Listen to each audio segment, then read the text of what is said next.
উনি মিথ্যে কথা বলছেন, উনি বলছেন হাত জোর করুন, উনি মিথ্যে কথা বলছেন। এখন এগুলো বিল্ড আপ স্টোরি, কনকক্টেড স্টোরি, উনি মিথ্যে কথা বলছেন। শুধু ওনাদের বলে দিন, আলিপুর কোর্টের কোনো উকিলকে আমরা হাইকোর্টে অসম্মান করি না কখনো। আগে সম্পূর্ণ মিথ্যে কথা, কারণ উনি প্রায় 25 মিনিট ধরে উনি আর্গুমেন্ট করেছেন।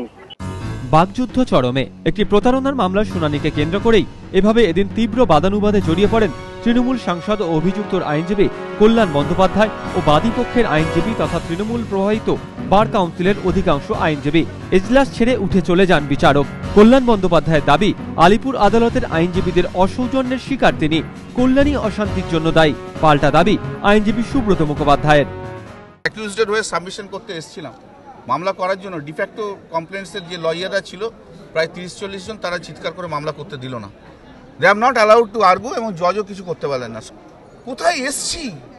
প্রথম কথা হচ্ছে, কল্যাণবাবু বলছিলেন বলার সময় কোনো কেউ কিছু ডিস্টার্ব করেনি, কিন্তু উনি কয়েকটা ডেরোগেটরি স্টেটমেন্ট করেছেন লোয়ার কোর্টের লয়ারদের সম্বন্ধে। কোর্টের পরিবেশটাই কিন্তু অ্যাকচুয়ালি উনি অশান্তভাবে তৈরি করলেন।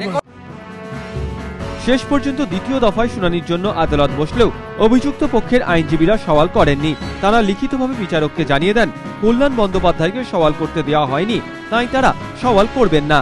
রাজর্ষি দত্তগুপ্ত, এবিপি আনন্দ, কলকাতা।